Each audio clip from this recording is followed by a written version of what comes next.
The Big Picture, an official television report of the United States Army, produced for the armed forces and the American people. Now, to show you part of the big picture, here is Master Sergeant Stuart Quain. In the fall of 1907, the United States Army purchased from two bicycle mechanics named Wright the first military plane.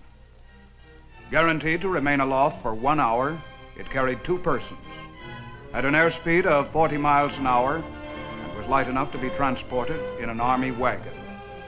50 years have passed since 1907. The miracle of flight has become a commonplace reality.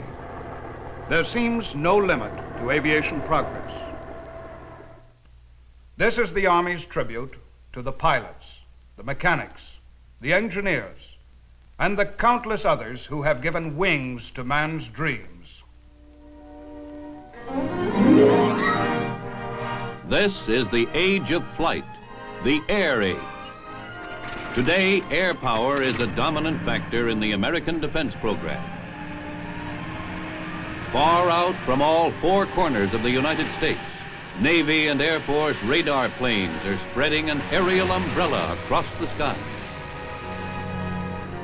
Careful men, guarding against any sudden attack. They are a vital link in a radar team that includes the Dew-Line early warning stations in northern Canada, Texas tower installations at sea, and Navy picket ships.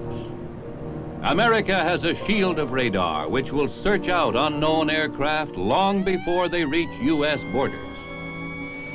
But it is upon our airmen and modern aircraft that we must rely in case of enemy attack. Here is our offense and our defense, a magnificent bulwark of aircraft whose speed, strength, and dedication provides us with air power. But it wasn't always like this. For centuries, man gazed up at the flight of the bird in helpless envy. How easy it seemed, if all it took was wings. Alas, wings alone were not enough, as many bird men proved. Despite ingenuity and determination, they flapped and flapped in vain. And although the spirit was willing, it remained for Orville Wright and his brother Wilbur to point the way. On December 17, 1903, in Kitty Hawk, North Carolina, Orville won the flip of a coin and immortality.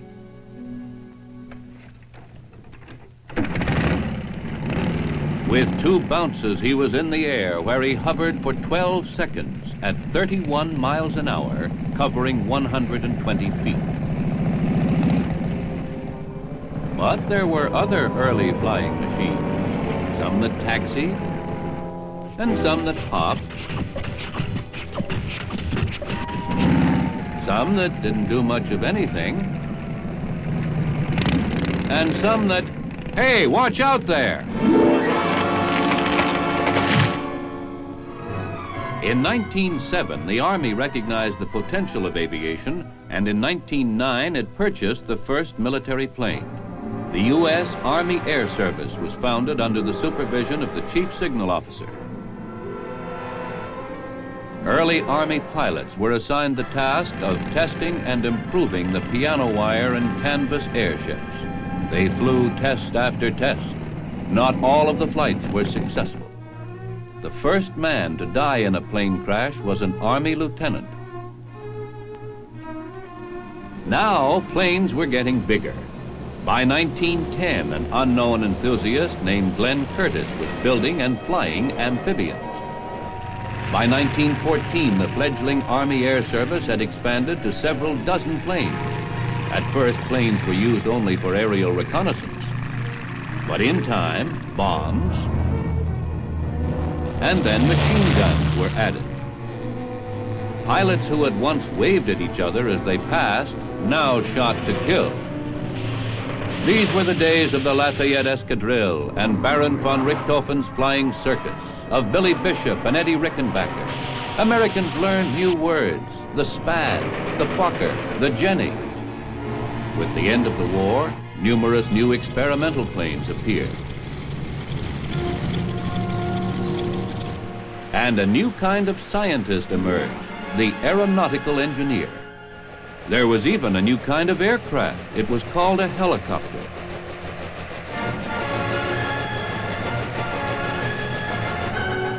By the middle 20s, there seemed no doubt that the helicopter would fly. The only question was, in which direction? Some early four-bladed copters actually hovered, while others only bounced.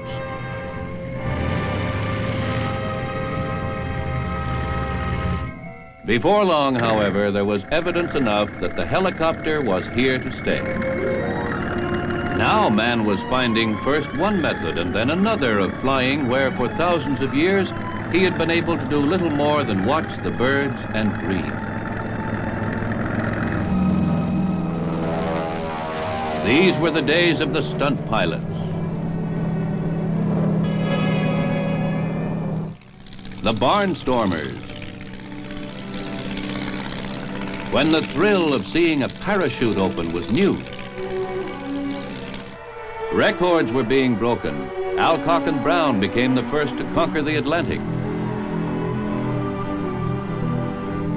Then, a few years later, a small Ryan monoplane, the Spirit of St. Louis, soloed the Atlantic and captured the imagination of the world. Meanwhile, the Army was flying the males. In all weather, around the clock. And Army test pilots were stunting and looping in new, improved biplanes.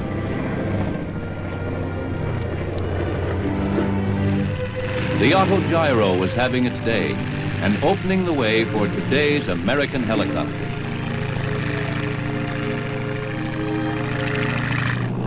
Commercial aviation was developing. Gasoline octane ratings were going up. Passengers were now carried on regularly scheduled flights. This luxurious airliner of the early 30s carried 8. Some people even thought commercial aviation had a future. By the late 30s, however, the biplane had almost completely disappeared. The Army Air Service given way to the United States Army Air Corps, and although hard-pressed for funds, had developed the nucleus of a modern Air Force. But it was only after Pearl Harbor that America's factories started rolling in earnest. Now we needed planes not by the thousands, but by the tens of thousands. First and foremost was the B-17, the world-famous flying fortress. She packed a wallop.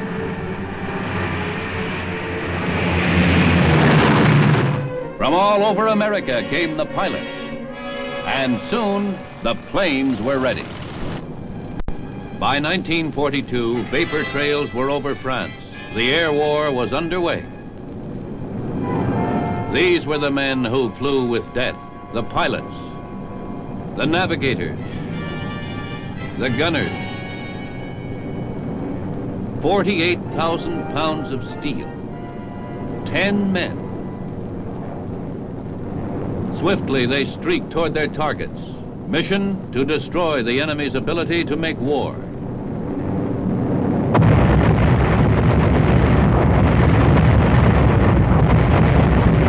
That was their job. And they did it. A plane is a beautiful thing.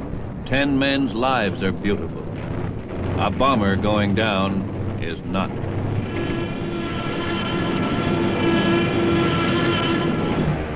But the odds were good for American pilots.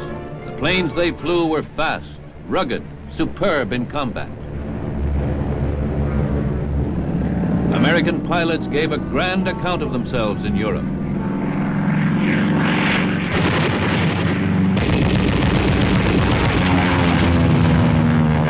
They drove the enemy from the air. And escapes like this were few. Low altitude strafing, shattered enemy ground installation.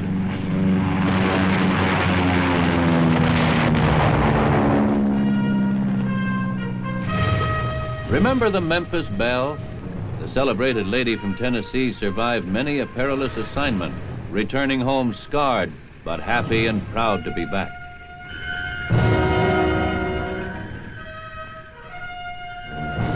In the Pacific, many Navy ships were carrying planes.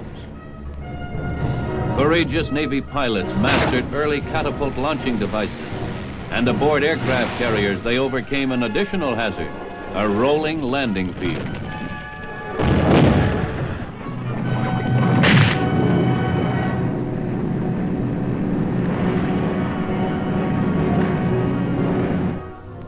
Air power was a major factor in the planning of the Pacific campaign.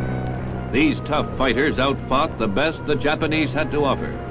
They spearheaded the island-hopping Allied forces across the Pacific as the war moved closer and closer to the Japanese homeland.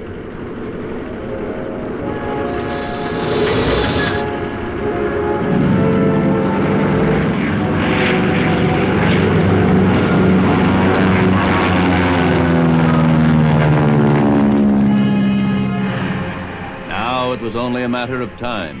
B-29 bombers were visiting the empire of the rising sun with ruthless regularity, often in 100-plane raids.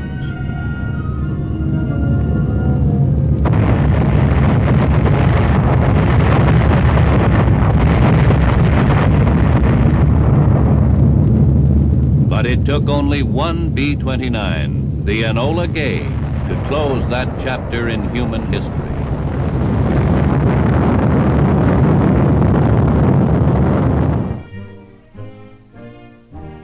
In the years that followed World War II, even greater progress was made in aircraft design and development.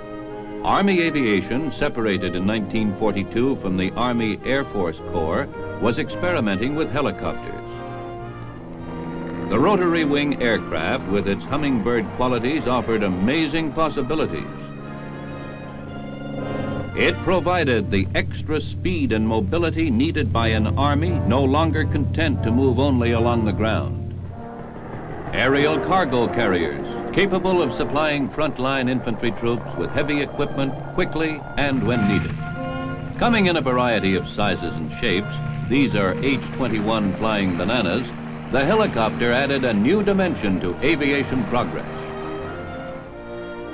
The Army's foresight and industry had been building air power for 40 years. In 1947, the Army Air Force received its greatest tribute. It became the United States Air Force. Now, from experimental labs and drawing boards, there came yet another aviation miracle. The jet. After many years of study and research, jet-powered aircraft was a reality. More powerful than any plane previously conceived, the jet opened up a new vista in aviation progress. By October 1947, a milestone had been passed. A test ship, the Bell X-1, became the first aircraft to crash the sound barrier. It reached a speed of 780 miles an hour. Already obsolete, this ship is now on exhibit in the Smithsonian Institute. From such research came a host of modern Air Force jets. This is the F-84 Thunderjet, which went into mass production in 1948.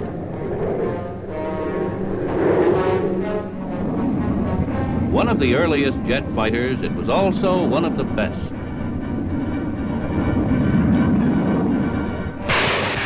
Fast, maneuverable, heavily armed and deadly, these F-84s packed a real punch.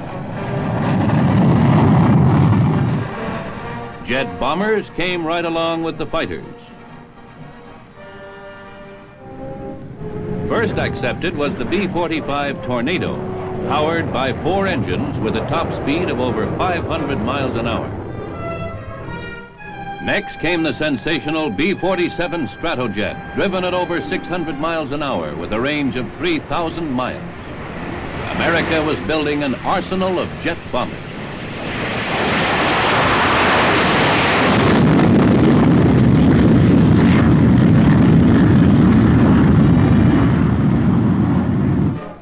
One of the most unusual test planes was the B-49 Flying Wing. Of a completely different aeronautical design, it did away with the conventional fuselage and tail in this radical experiment. It maneuvered in air like some giant bat.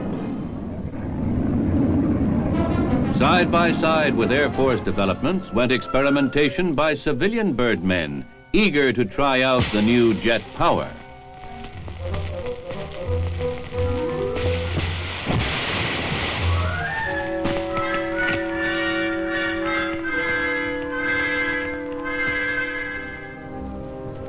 But it remained for Korea to demonstrate the real value of America's jet aircraft. They proved themselves in combat.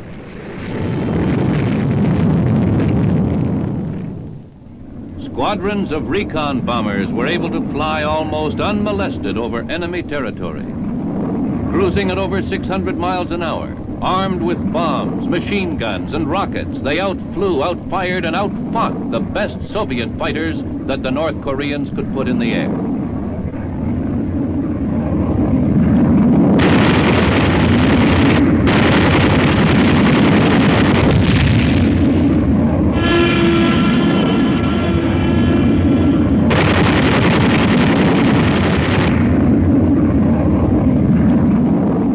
Carrying up to 32 5-inch rockets, they wreaked havoc with enemy ground forces. Operating in close coordination with the infantry, time and time again they destroyed enemy build-up centers.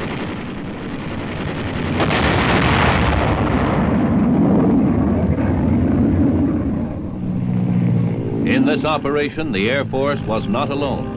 Navy and Marine pilots flew many of the sorties flown in Korea by American forces.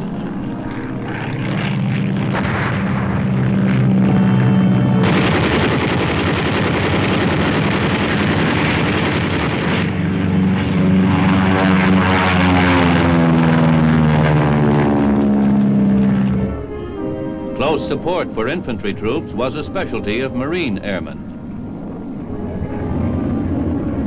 Working together, U.S. airmen of all the services gained control of the skies. For low-level aerial reconnaissance, however, Army aviation was used. In World War II, light planes like this were first assigned to infantry units. The effectiveness of the early scout planes resulted in the formation of Army aviation. In Korea, they were invaluable, for these planes were best equipped to cruise slowly through the winding mountain terrain. Light, rugged, and versatile, they could go almost anywhere. And where nothing else could go, helicopters went. The second half of the Army aviation team, they served as troop carriers and evacuated the wounded directly to rear-line hospitals. The Korean War found the American Army more and more airborne, by transport, by helicopter, by C-119 cargo planes. American soldiers took to the skies. World War I saw the introduction of military aviation. Korea saw it carried to a new peak of combat performance. Korea over, experimentation went on. The H-37 helicopter and the L-17 Navion were added to Army aviation. The Air Force was setting new records. The Bell X-2 rocketed to many times the speed of sound. This is not a jet aircraft landing. It is rocket power, a flying laboratory built for supersonic flight. With aircraft like this, research was moving away from Earth into the borders of space. The Air Force Research and Development Program requires a lot from its planes and a lot from its men, the test pilots who take the chances. As planes were getting faster, so they were getting bigger. This is one of 2 decks aboard the XC-99, the world's largest cargo plane. This extraordinary aircraft has a tail larger than the entire original plane flown by the Wright brothers at Kitty Hawk. And its fuselage is longer than their first flight. Looking at it, who would believe it would truly fly?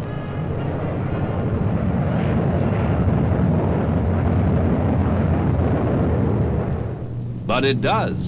And with a range of 8,000 miles, it can carry 50 tons of cargo or 400 fully equipped infantrymen.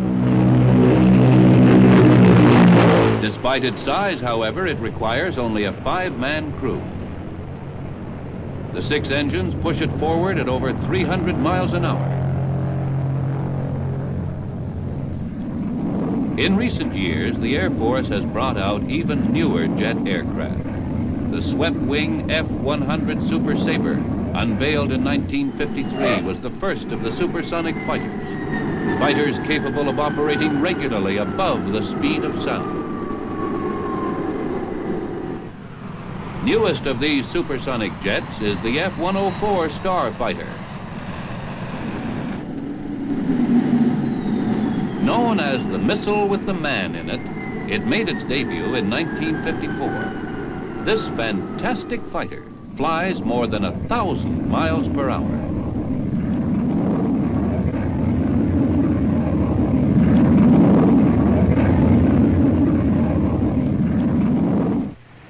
A true mammoth of the sky, largest and fastest jet bomber in the world, is the B-52 Stratofortress. Pride of the Air Force, this giant bomber with its 6,000-mile range can reach any target in the world. Today, American air power, with its arsenal of atomic weapons, is one of the chief deterrents to war. On this 50th anniversary of military aviation, the B-52 is a shining symbol of American aviation progress. And still the experimentation goes on. This is the Army's converter plane, now being tested. Its propellers are designed to lift it as a helicopter and then fly it as a conventional plane. This is one of several converter planes presently undergoing study. At the same time, a variety of small one-man helicopters are being developed. One day, this device may be standard equipment for all infantrymen.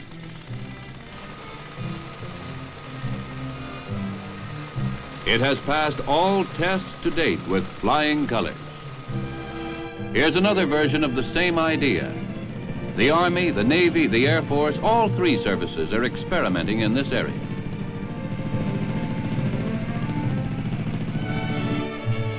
One of the most unusual recent developments is the aerocycle. Similar in concept, the flying platform is another recent innovation. The operator is standing directly above 2 revolving ducted fans. He is literally standing on a column of air, an astonishing new principle of flight.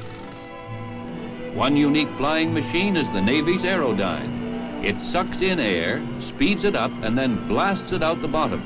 Another way of riding on a column of air. Exactly where the future will take us, no one knows. But Army scientists predict an aerial jeep using the principle of ducted fans and an aerial assault vehicle. Within the next few years, these drawings will become realities.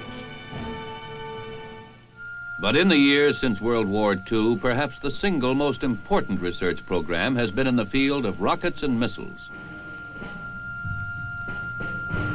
Here may very well lie the future of air defense. For once perfected, rockets and missiles may offer a far better defense against enemy aircraft than exists today. And long-range intercontinental ballistic missiles may replace today's long-range aircraft. At the present time, the greatest armament race in history is being conducted for space superiority. While the time has not yet arrived to phase out all fighting aircraft and replace them with rockets and missiles, already the 3 services have adopted numerous small weapons of this sort. The Army has an integrated team of rockets and guided missiles. There is the Dart.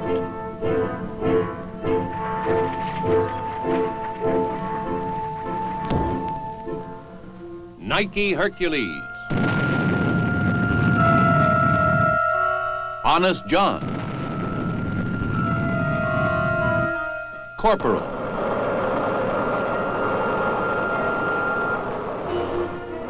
And the giant Redstone.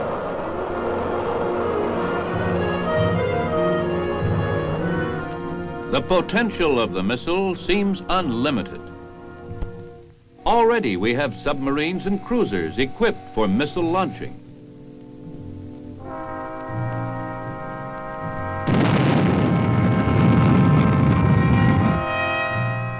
Accurate and powerful, these missiles can travel through space at incredible speeds up to thousands of miles an hour.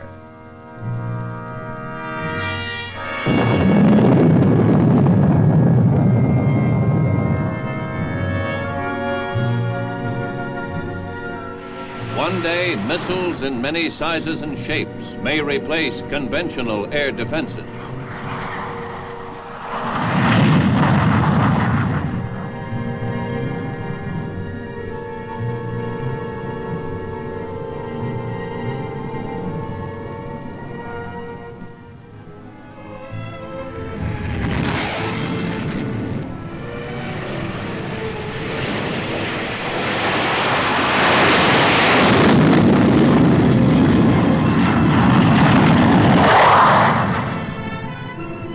But today, Americans everywhere look to planes which fly and the arsenal of Army missiles to guard America against attack from the sky.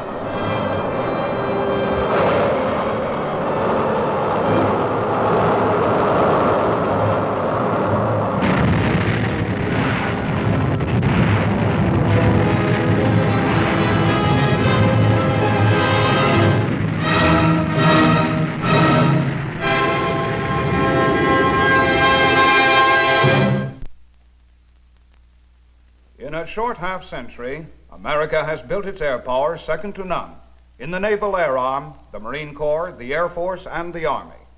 The big picture has paid tribute to the courage, tenacity, and skill of the men and women who have served the nation through 50 years of military aviation. And on this anniversary, the Army salutes its sister service, the United States Air Force. Now, this is your host, Sergeant Stuart Queen.